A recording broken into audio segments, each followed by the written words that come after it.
pessoal, tudo bem? Bem-vindos à quinta temporada do podcast Direito Empresarial Café com Leite. Eu sou Amanda Taide, mineira na origem, com passagem em São Paulo e candanga de coração. Casada, mãe do Pedro, de quase 5 anos, Pedro, Taide, do Lucas, de 3 anos recém-completos, Lucas, Taide, e tutora do vira-lata Farofa. Sou professora doutora da UNB dos cursos de Direito Empresarial, Concorrência, Comércio Internacional e Compliance, e consultora do Pinheiro Neto Advogados nas mesmas áreas. Esse podcast é uma biblioteca em áudio gratuita, que tem o audacioso objetivo de aproximar os estudantes e os profissionais dos principais autores do direito empresarial no Brasil. Esse é um podcast simples, curto e gostoso, como num café da manhã juntos durante a semana. Então, pegue sua xícara de café com leite ou chá, coloque o seu tênis para fazer um exercício físico, ou então seu fone de ouvido para ouvir no seu meio de transporte diário. Então, vamos comigo para a próxima xícara de café com leite? A nossa xícara de café com leite de direito empresarial de hoje vai tratar de um livro clássico no direito societário, de autoria de Ernesto de Moraes Leme, intitulado Ações Preferenciais nas Sociedades Anônimas, publicado em 1933. E para isso a gente vai ter a alegria de contar com a participação, mais uma vez, do professor e advogado Chico Musnick, para comentar esse livro para a gente. O Chico vocês já conhecem, já participou aqui algumas vezes do nosso podcast, mas eu não custa lembrar mais uma vez para vocês. Chico Musnick é sócio fundador do BMA, é professor de Direito Societário da PUC-Rio e da FGV. Tem mestrado por Harvard e pela FGV. É doutorando pela Universidade de Frankfurt, visiting professor da Universidade de Vanderbilt. É autor do clássico e best-seller livro Cartas a um Jovem Advogado, com mais de 25 mil livros vendidos, e do livro Insider Trading no Direito Brasileiro. Professor Chico, muitíssimo obrigada por ter participado, aceitado o convite para participar mais uma vez do podcast, por apresentar de um modo simples, curto e gostoso esse tema das ações preferenciais e esse autor, que é o Ernesto de Moraes Leme. Muito obrigado, Amanda. É sempre um prazer estar aqui. Eu adoro esse seu programa porque eu acho que ele dá uma oportunidade aos alunos e aos jovens advogados, de uma maneira geral, de aprender história sobre pessoas muito importantes. A primeira vez que eu escutei falar do Ernesto Moraes Leme, o Ernesto Leme, foi pelo professor Lamy, que dizia que ele tinha um tesouro, que era essa obra das ações preferenciais nas sociedades anônimas, que é um livro de 1934, que serviu de base à dissertação dele de mestrado, o doutorado dele na USP. Na verdade, depois de o Lamy ter mencionado esse livro nas aulas dele na PUC, o Paulo Aragão, meu sócio, também mencionou esse livro e eu finalmente consegui comprá-lo depois de muita luta no sebo. Então é uma relíquia, um livro especial, eu não empresto para ninguém, mas é um livro incrível, onde você tem descobertas incríveis, inclusive com comentários sobre ações com voto plural, que hoje a nossa legislação autoriza. O Ernesto Leme, ele é o 10º filho de uma família paulista, de Bragança Paulista. Ele estudou na USP durante a Primeira Guerra Mundial, de 14 a 19, depois de servir o Exército, e seguiu uma carreira de advogado e logo fez um concurso que foi, aliás, brilhante para a cátedra que tinha vagado na USP do Otávio Mendes, e conseguiu a cadeira de Direito Comercial e com a dissertação das ações preferenciais nas sociedades anônimas. Ele foi o último professor catedrático nomeado pelo presidente da República, já que logo em seguida A faculdade, a USP, que era federal, foi transferida ao estado de São Paulo, tá certo? Para integrar o que a gente chama da recém-criada USP, que havia sido fundada por Armando Salles de Oliveira. Então, assim, ele tem uma história muito interessante como advogado, como professor. Ele também foi reitor da USP de 51 a 53, nomeado pelo recém-eleito governador Lucas Nogueira Garcês, que era uma pessoa muito conhecida no Brasil, teve passagem por vários cargos públicos no Brasil.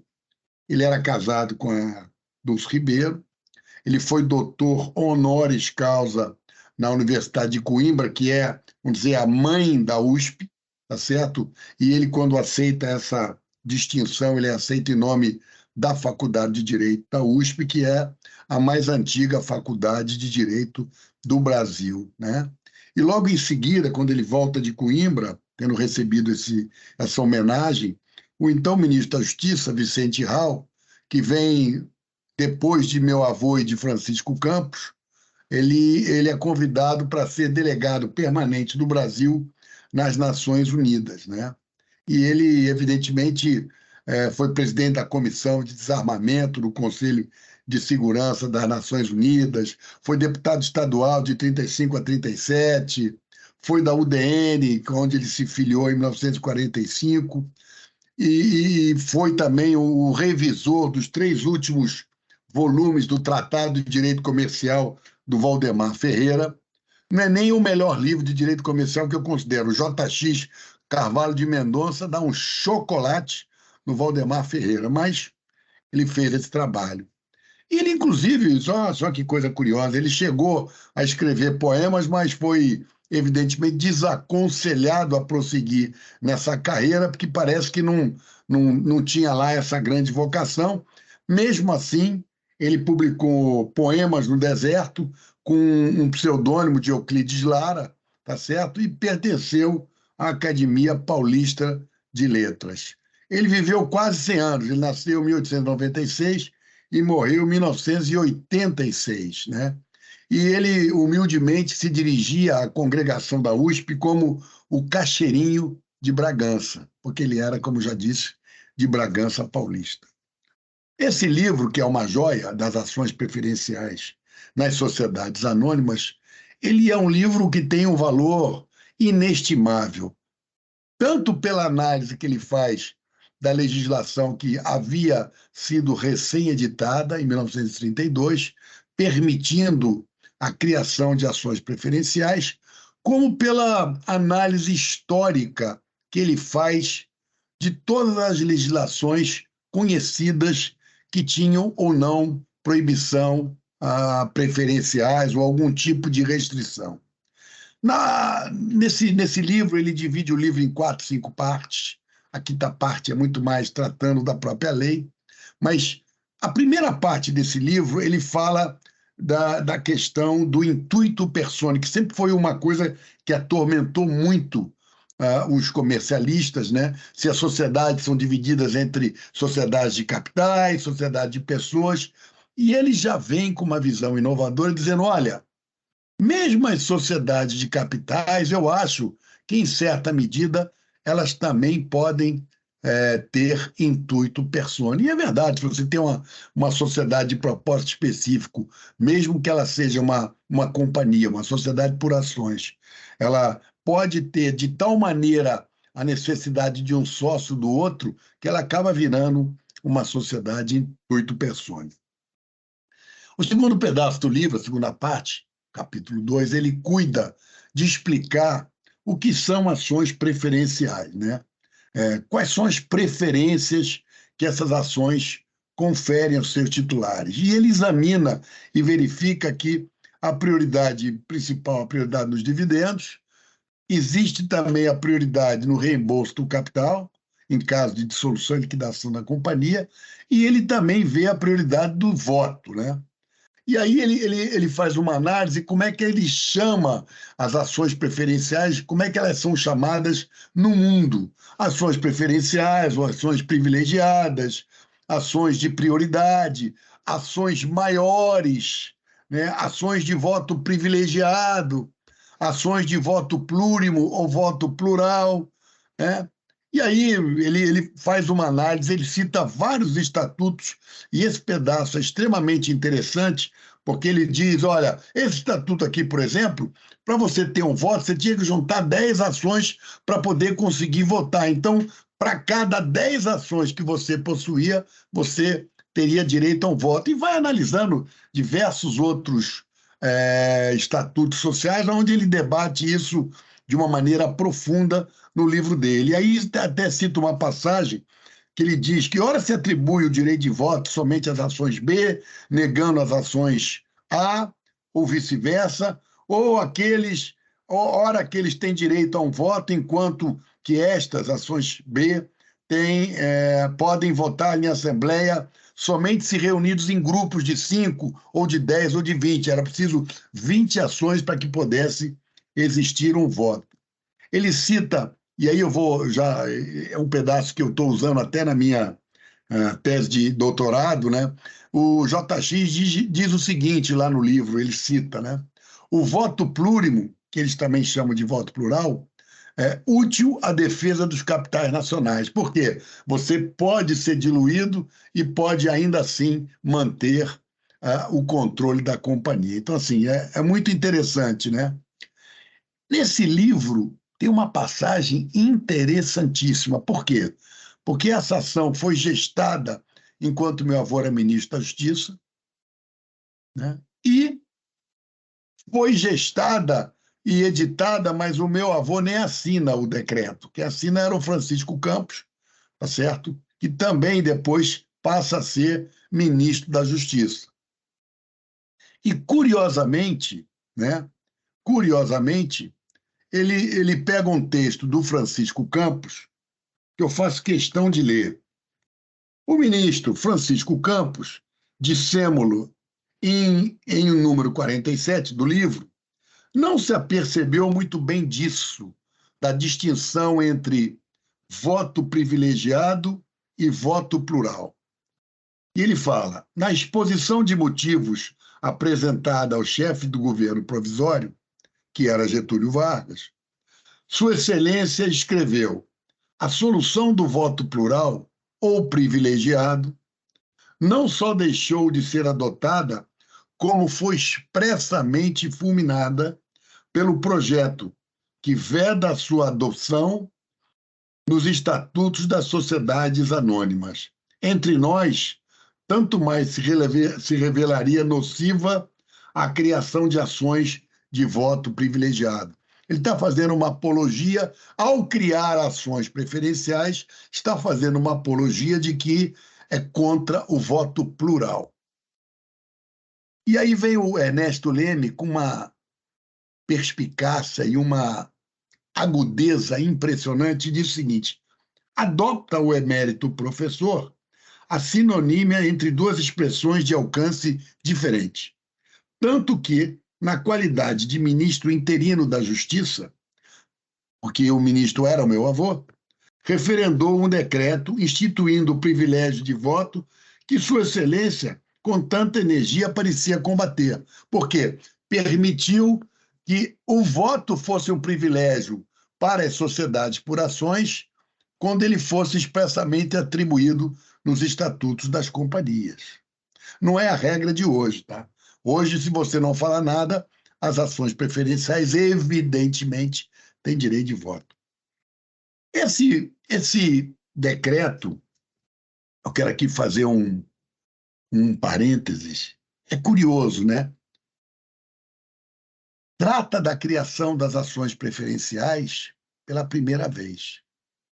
Mas, mesmo com essa defesa cáustica que o Francisco Campos fez contra o voto plural, o decreto não criou nenhum limite à emissão de ações preferenciais.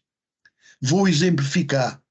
Você, a rigor, poderia emitir todas as ações da companhia em ações preferenciais, sem voto, com prioridade em dividendos fixos, por exemplo, e ter uma única ação ordinária, que isso era legítimo.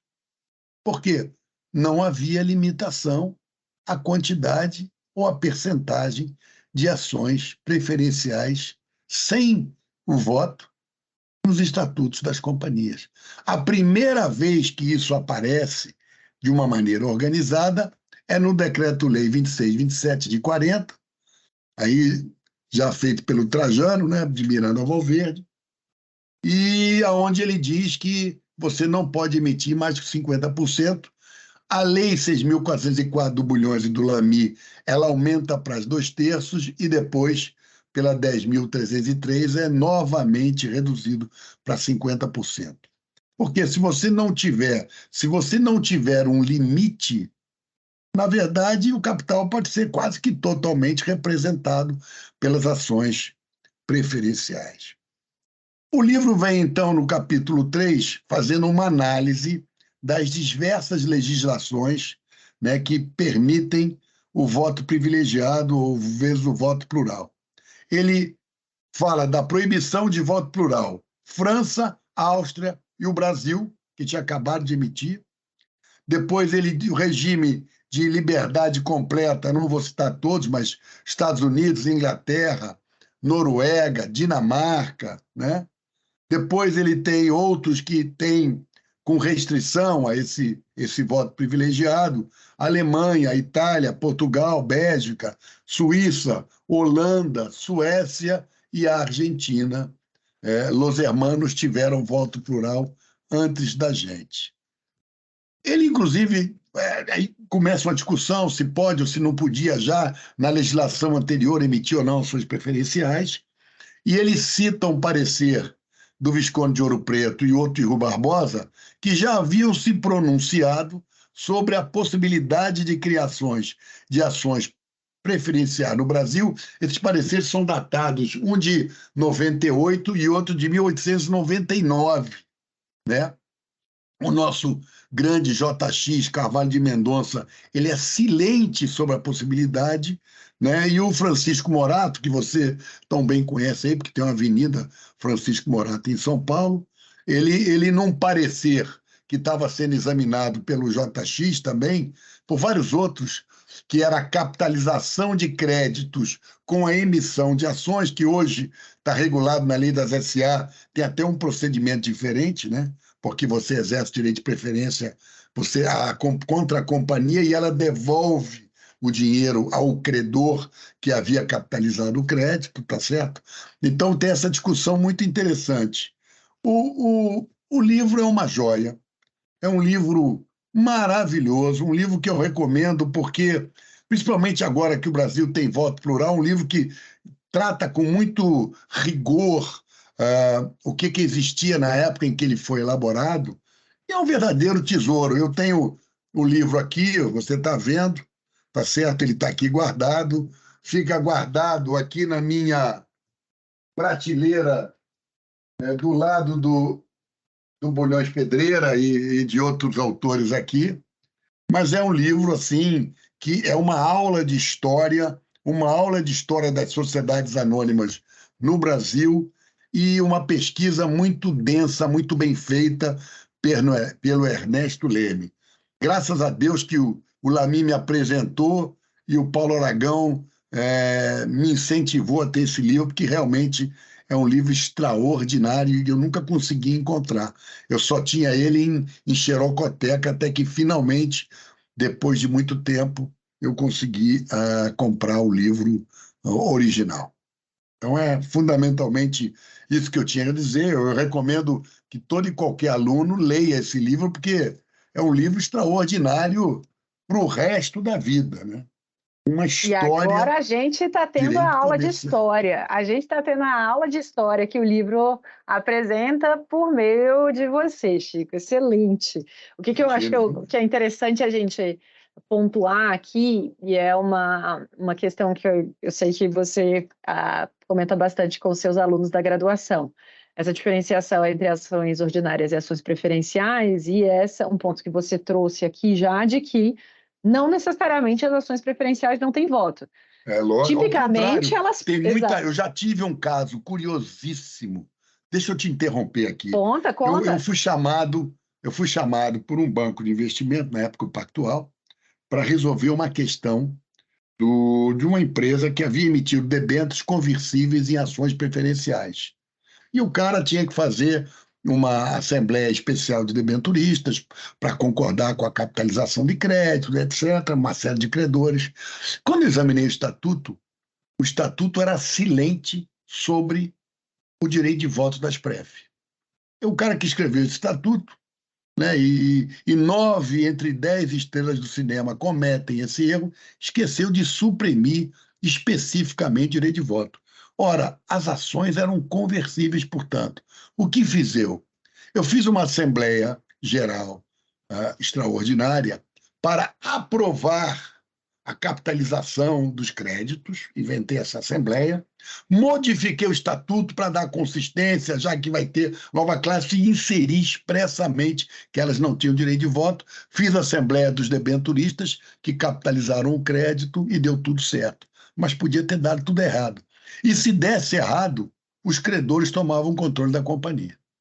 Aliás, eu e Cantidiano, no Rio Grande do Sul, numa empresa chamada Zivi Hércules, que fazia facas e utensílios, a gente tomou o controle com a aquisição do direito de voto. Aí as ações preferenciais não tinham direito de voto, mas passaram um ano sem receber dividendos e o estatuto não dizia qual era o prazo pelos quais elas estariam privadas de direito de voto.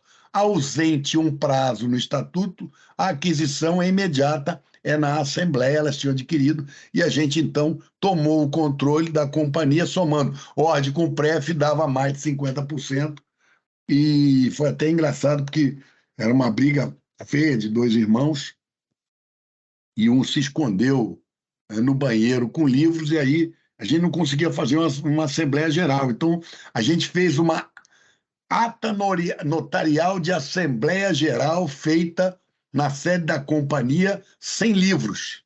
Foi um negócio. Eu e o Cantidiano depois rimos muito, fomos comer um churrasco lá em Porto Alegre. Você sabe que a minha família ela é originalmente do Rio Grande do Sul, né? Tanto de pai quanto de mãe. E a do Cantidiano, o idem. Então, a gente matamos os velhos tempos. Nesse tempo, ainda não era vegano, então comia carne e deu tudo certo. Então, a gente conversou aqui de alguns dos problemas, né? Vamos dizer, que a gente pode ter, ou de algumas das disputas que a gente pode ter quando ações preferenciais acabam tendo poder de voto, quando tipicamente a pessoa pode achar que não tem, né? Mas quais que são outras disputas que a gente pode ter sobre, ou controvérsias que podem surgir envolvendo ações preferenciais, tanto com base no livro do professor Ernesto, quanto nas suas reflexões? Tem outras, vamos dizer, alertas? Tem, sim. Conta para a gente um pouco mais. Dividendo fixo ou mínimo. A lei por uma emenda durante a tramitação do projeto na Câmara, ela foi criar um dispositivo que diz assim: salvo disposição em contrário, o estatuto, o dividendo fixo não participa do lucro remanescente e o dividendo mínimo participa dos lucros remanescentes depois de atribuído às ações ordinárias um dividendo igual ao mínimo. Ora, salvo disposição em contrário, permite que a ação com dividendo fixo vire uma ação com dividendo mínimo e a ação com dividendo mínimo vire uma ação com dividendo fixo. Então, assim, a gente precisa tomar muito cuidado com o que a gente escreve, porque corre o risco disso acontecer. E aí, para a gente avançar nessa distinção, a gente falou de ação ordinária, ação preferencial, agora a gente tem outros mecanismos, né, de exercício do poder de voto.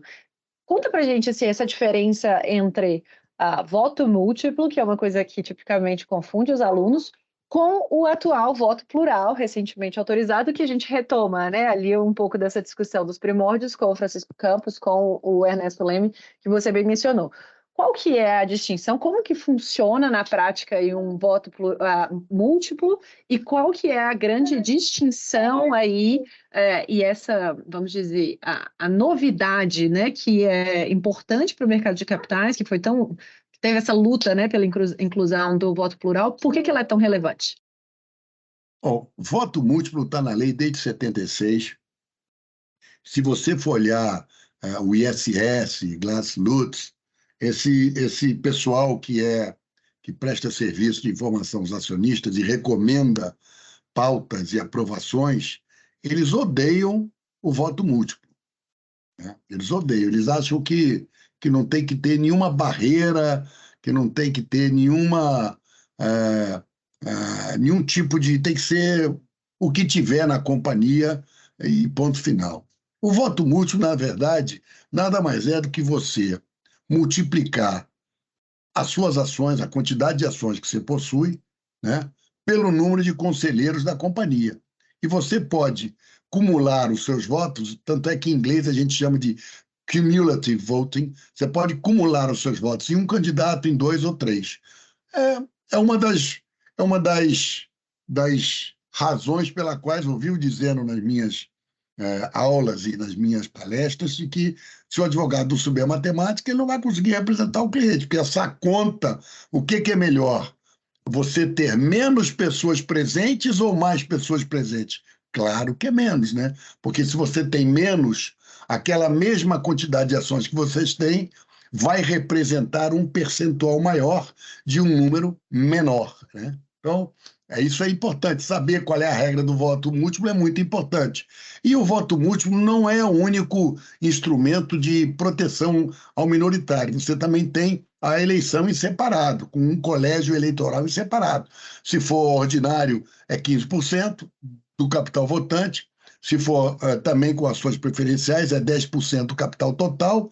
E se você não conseguir atingir nenhum dos dois, você pode somar ORD e PREF, ou se não tiver PREF, é só ORD, mas aí o quórum é 10% do capital total. Essa é, inclusive, jurisprudência num caso meu, na CVM, permitindo que, se você não tem PREF, o quórum da ordinária baixa para 10% do total. Principalmente companhia de novo mercado, você vai com 15, não chega, vai com 10, consegue. Então, pode ir, é a mesma coisa, né? No fundo, na prática, o que a CVM decidiu foi isso. Já voto plural é você ter uma ação que vota mais do que as outras ações. E quando a gente discutiu isso, e eu chamei o Nelson e o Rosman para discutir isso, a gente discutimos, apresentamos um projeto, discutimos muito com a B3, que era quem tinha um contato com o Ministério, e acabamos aprovando, mas houve uma imposição do mercado, da ANEC, de outras organizações, para que a primeiro período de voto plural fosse de apenas 7 anos. A gente tinha proposto 10, mas prorrogável por qualquer prazo. Então, um pouco nessa linha. Então, a diferença é fundamental. Uma coisa é um procedimento que você usa em Assembleia Geral para aumentar as suas chances de eleger um conselheiro, só existe para conselho de administração, tá certo? Existe para qualquer tipo de companhia com conselho de administração. Já o colégio eleitoral em separado só existe se for companhia aberta. Já o voto plural só pode ser feito em companhia fechada ou se for uma companhia aberta antes de ela ter listagem dos seus valores imobiliários no mercado de bolsa ou no mercado de balcão. Entendidíssimo, então, a diferença entre esses 3 conceitos. E agora até eu fiquei curiosa. Conta para a gente um pouquinho do seu doutorado, Chico. Você falou que está citando o Ernesto Leme. Qual que é o tema? Conta para a gente. Voto plural. Eu estou escrevendo Voto plural. Cara, então estou trabalhando que nem um condenado. Voto plural. podemos esperar, então, em breve aí um novo livro, Recorde de Vendagem. Minha tese, eu quero fazer um livro dela, né? Então, eu também fiz várias pesquisas, então tem muita coisa, tem muita discussão sobre faz sentido você tem algum incentivo de um minoritário estar numa companhia que tem um controlador, que tem pouco economics, mas que manda muito? Será que ele não tem uma tentação de se aproveitar do que a gente chama de benefício privado de controle? Tem uma discussão riquíssima, vastíssima sobre esse assunto. Então, assim que terminar, que tiver a defesa e a gente já tiver com o livro, já está o Na convite Alemanha, para a não gente sei vir como é fazer que de é, novo. não é exatamente uma banca aqui Ah. para você levar cascudo dos caras que estão te examinando, né? É Mas na um hora que tiver a pouco. versão final, aí a gente já faz um episódio, então, sobre o doutorado. Podemos fazer, podemos fazer.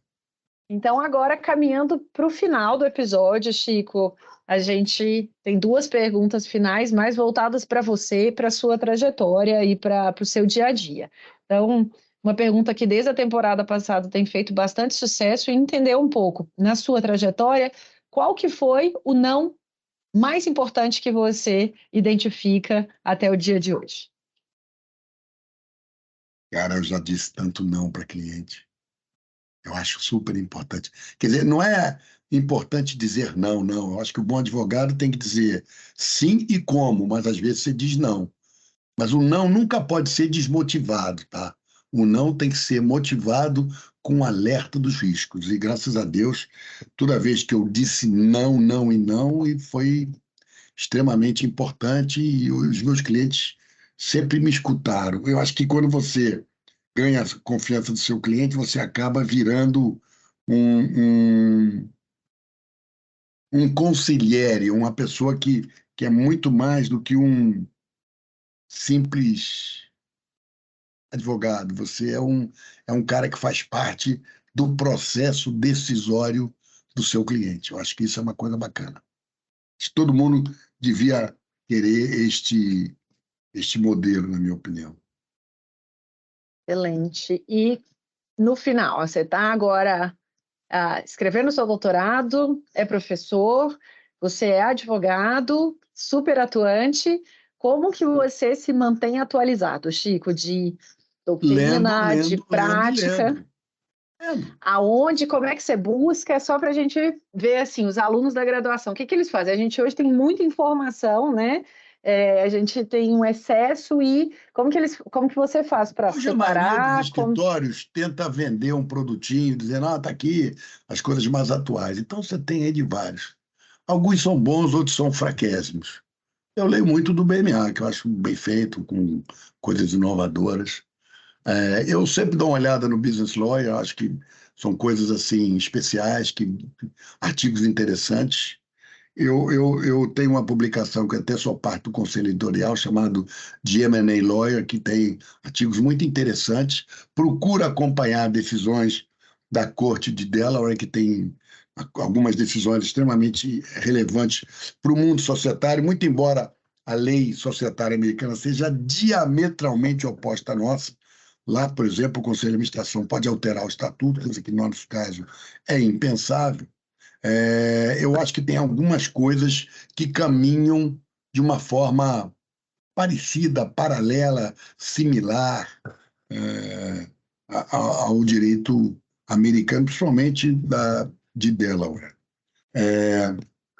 Eu procuro ler algumas publicações de alguns escritórios americanos que eu considero interessantes, tá certo? E vira e mexe, eu estou em contato com livros novos, esses livros que têm homenagem ao fulano de tal.